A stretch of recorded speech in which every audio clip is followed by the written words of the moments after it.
Vino job channel நேயர்கள் அனைவருக்கும் வணக்கம். நாம் இந்த வீடியோவில் பார்த்தீங்கன்னா கிராம ஊராட்சி செயலாளர் மெரிட் லிஸ்ட் எப்போ வரும்? எல்லாருமே எதிர்பார்க்கக்கூடிய ஒண்ணுதான். நேர்காணல செலக்ட் ஆயிட்டா அடுத்து ட்ரைனிங் கொடுப்பாங்களா? அப்ளிகேஷன் நாம தவறுதலா போட்டேன், நிறைய மிஸ்டேக் பண்ணியிருக்கேன், ஒரு சின்ன மிஸ்டேக் தான் பண்ணியிருக்கேன் அப்படின்னா ரிஜெக்ட் ஆகுமா அப்படிங்கிற சந்தேகம் பார்த்தீங்கன்னா உங்களுக்கு இருக்கும். அடுத்து செல்ஃப் இன்ட்ரடக்ஷன் நான் தமிழ்ல சொல்லணுமா இங்கிலீஷ்ல சொல்லணுமா? யாருமே நோட் பண்ணியிருக்க மாட்டீங்க. ஆனா இதுதான் ரொம்ப ரொம்ப முக்கியம். அது என்னங்கிறத நான் பார்த்தீங்கன்னா உங்களுக்கு சொல்றேன். அதே மாதிரி நேர்காணல் 1/12/2025 இன்று வர்றதுக்கு வாய்ப்பு இருக்கா? ஏ டு Z வரைக்கும் இந்த வீடியோ ஸ்கிப் பண்ணா ஃபுல்லா எண்ட் வரைக்கும் பாருங்க. உங்களுக்கு யூஸ்ஃபுல் இன்ஃபர்மேஷன் சொல்றேன். இது மாதிரி அப்டேட்லாம் தெரிஞ்சுக்கிறதுக்கு நம்மளுடைய வினோ ஜாப் சேனலை சப்ஸ்கிரைப் பண்ணி வச்சுங்க. இப்போ வாங்க ஒன் பை ஒன்னா பார்க்கலாம். ஃபர்ஸ்ட் பாருங்க சார், நான் 1ல இருந்து 8th, நான் 1ஆம் வகுப்பு முதல் 8ஆம் வகுப்பு வரை நான் தமிழ்ல தான் படித்தேன். பட் அப்ளிகேஷன்ல நோன் கொடுத்துட்டேன், என்னுடைய அப்ளிகேஷன் ரிஜெக்ட் ஆயிருமா அப்படின்னு சொல்லி கேட்டிருக்காங்க. அவங்க 1ஆம் வகுப்புல 8ஆம் வகுப்பு வரைக்கும் தமிழ்ல படிச்சிருக்காங்க. ஆனா அப்ளை பண்ணும்போது நோன் கொடுத்துட்டாங்க. அப்ப இவங்களுக்கு இன்டர்வியூ வருமா வராதா? கண்டிப்பா வராது. ஏன்னா இந்த ஊராட்சி செயலாளர் பணிக்கு பார்த்தீங்கன்னா முக்கியமான கண்டிஷன் தமிழ். 1ஆம் வகுப்பு முதல் 8ஆம் வகுப்பு வரை தமிழ் படிச்சவங்களுக்கு தான் இந்த ஜாப் எலிஜிபிள் சொல்லி கொடுத்துருக்காங்க. அப்ப நீங்க நோன் கொடுக்கும்போது உங்களுக்கு இன்டர்வியூ வராது. நீங்க பார்த்தீங்கன்னா அடுத்த வருஷம் தான் ட்ரை பண்ணணும். இந்த வருஷம் மறந்துருங்க, நீங்க வேற ஏதாவது ஜாப் ட்ரை பண்ணுங்க. இது உங்களுக்கு மட்டும் கிடையாதுங்க, எத்தனை பேர் இந்த மாதிரி கொடுத்துக்கிறீங்க எல்லாத்துக்குமே பார்த்தீங்கன்னா இதே தான். உங்களுக்கு இன்டர்வியூ வரத்துக்கு வாய்ப்பு இல்லை. ஏன்னா நீங்க லோன் கொடுத்துட்டீங்க. அப்ப நீங்க இங்கிலீஷ் மீடியத்தில் தான் படிச்சுக்கிறீங்க அப்படின்னு நாங்க கன்வெர்ட் ஆயிரும். அப்ப இங்கிலீஷ் மீடியம் நாட் எலிஜிபிள்னு அவங்க ரிஜெக்ட் பண்ணிடுவாங்க. அடுத்த கொஸ்டின், செல்ஃப் இன்ட்ரடக்ஷன் தமிழ்ல சொல்லலாமா ப்ரோ இல்ல இங்கிலீஷ்ல சொல்லலாமா ப்ரோன்னு பார்த்தீங்கன்னா கேட்டிருக்காங்க. நீங்க பார்த்தீங்கன்னா தமிழ்ல சொல்றது ரொம்ப ரொம்ப பெட்ரு. ஏன்னா தமிழ்நாட்டில் உங்களுக்கு தமிழ் எழுத படிக்க தெரிஞ்சவங்க லோக்கல் லாங்குவேஜ்.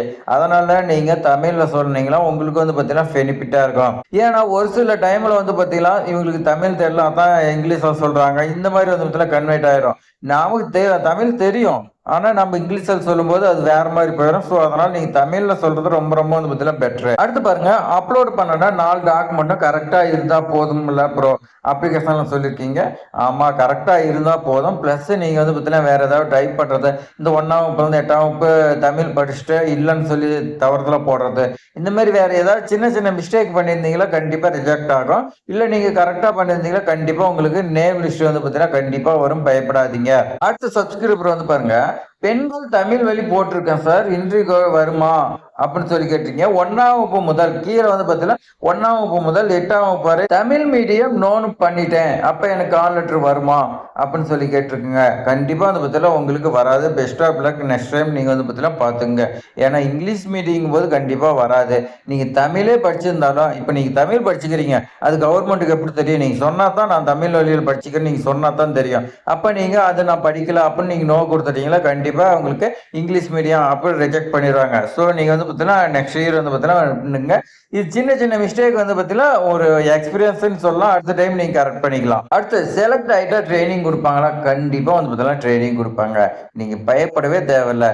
உங்களை டைரக்டா கூட்டிட்டு போய் ஊராட்சி செயலாளருடைய சேர்ல உட்கார சொல்ல மாட்டாங்க. கண்டிப்பா உங்களுக்கு ட்ரைனிங் கொடுத்து என்னென்ன ப்ரொசீஜர் எப்படி எப்படி பண்ணணும் எல்லாமே பார்த்தீங்கன்னா உங்களுக்கு ட்ரைனிங் பார்த்தீங்கன்னா கொடுப்பாங்க.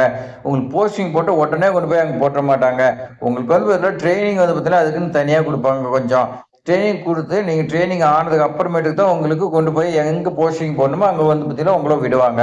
அடுத்து பாருங்க, 421 மார்க் ஃபுல்லா இங்கிலீஷ் மீடியம் கிடைக்குமான்னு சொல்லி பார்த்தீங்கன்னா கேட்டிருக்கீங்க. நீங்க மெட்ரிகுலேஷன்லாம் படிச்சிருக்கலாம், ஆனா நீங்க அதில் தமிழ் பாடத்தை எடுத்து படிச்சிருக்கணும். தமிழ் 1ஆம் வகுப்பு முதல் 8ஆம் வகுப்பு வரை நீங்க தமிழ் படிச்சிருந்தீங்களா உங்களுக்கு கிடைக்கும். நீங்க பயப்பட தேவையில்ல. நீங்க மெட்ரிகுலேஷன் படிச்சிருக்கலாம், இங்கிலீஷ் மீடியம் ஸ்கூல்ல படிச்சிருக்கலாம், ஆனா நீங்க தமிழ்ல பார்த்தீங்கன்னா 1ஆம் வகுப்பு முதல் 8ஆம் வகுப்பு வரை நீங்க தமிழ் ஒரு பாடத்தை எடுத்து படிச்சிருந்தீங்களா ஓகே. நீங்க மற்ற சப்ஜெக்ட் நீங்க இங்கிலீஷ் படிச்சிருந்தாலும் ஒன்றும் பிரச்சனை இல்லை. தமிழ் தான் ரொம்ப ரொம்ப முக்கியம். அப்போ உங்களுக்கு கண்டிப்பா வரதுக்கு வாய்ப்பு இருக்கு. வேற ஏதாவது மிஸ்டேக் பண்ணியிருந்தீங்களா வராது. அடுத்து பாருங்க ப்ரோ, நான் 425 மார்க் 1ஆம் வகுப்பு முதல் 12ஆம் வகுப்பு வரை பிஎஸ்டி தமிழ் மீடியத்தில் படித்தேன், பட் பாஸ் அவுட் இயர் தப்பா போட்டேன் அப்படின்னு பார்த்தீங்கன்னா நீங்க கேட்குறீங்க. உங்களுக்கு இன்டர்வியூ வருமா வராதான்னு தான் உங்களுக்கு டவுட்டு. உங்களுக்கு பார்த்தீங்கன்னா இன்டர்வியூ வரதுக்கு வாய்ப்பு இருக்கு. இந்த பிஎஸ்டி பார்த்தீங்கன்னா அந்த முன்னுரிமை ஜியோவில் பார்த்தீங்கன்னா கேட்க கிடையாது. இது இல்லைனாலும் உங்களுக்கு வரதுக்கு அதிக வாய்ப்பு இருக்கு. இது பார்த்தீங்கன்னா தேவையே இல்லைன்னு நினைக்கிறேன். கண்டிப்பாக உங்களுக்கு இன்டர்வியூ கால் லெட்டர் வரும். நீங்கள் நல்ல மார்க் தான் எடுத்துக்கிறீங்க, கண்டிப்பாக உங்களுக்கு வரும். நீங்கள் பயப்படாதீங்க. நீங்கள் இன்டர்வியூக்கு ப்ரிப்பேர் ஆகுங்க. எந்த மாதிரி கொஸ்டின்லாம் கேட்பாங்க நம்ம சேனலில் இருக்குது, நீங்கள் அதெல்லாம் பார்த்து ப்ரிப்பேர் கொடுக்குறாங்க. கண்டிப்பா அந்த டைம் உங்களுக்கு ஜாப் கிடைக்கும். இப்போ வந்து பார்த்தீங்கன்னா, நெறைய டீட்டெயில்ஸ் வந்து பார்த்தீங்கன்னா உங்களுக்கு தெரிஞ்சிருக்குன்னு நெனைக்கிறேன். இன்று வந்து பார்த்தீங்கன்னா, இன்டர்வியூ வரதுக்கு கால் லெட்டர் வரதுக்கு வாய்ப்பு இருக்கா? கண்டிப்பா வாய்ப்பு இருக்கு. ஏன்னா வாரத்துல மொத நாளு திங்கட்கிழமை. அதே மாரி வந்து பார்த்தீங்கன்னா, இன்னும் நாள் வந்து பார்த்தீங்கன்னா 3 நாள் தான் இருக்கு. அதனால மாசத்துலயே மொத நாளு இன்னைக்கு வரதுக்கு வாய்ப்பு இருக்கு. நம்ம வந்து பார்த்தீங்கன்னா வெயிட் பண்ணி பார்க்கலாம். வந்துச்சுன்னா ரொம்ப ரொம்ப சந்தோஷம். நீங்க இன்டர்வியூக்கு பிரிப்பேர் ஆயிட்டே இருங்க. நம்ம சேனல்ல நெறைய வீடியோ வந்து பார்த்தீங்கன்னா, இன்டர்வியூ கொஸ்டின், அடிப்படை கொஸ்டின்லாம் இருக்கு. அதெல்லாம் நீங்க பார்த்து நீங்க பயனடைங்க. இது மாரி அப்டேட்லாம் தெரிஞ்சுக்கிறதுக்கு நம்மளுடைய வினோ ஜாப் சேனல நீங்க சப்ஸ்கிரைப் பண்ணி வச்சுக்கங்க. தேங்க்ஸ் ஃபார் வாட்சிங்.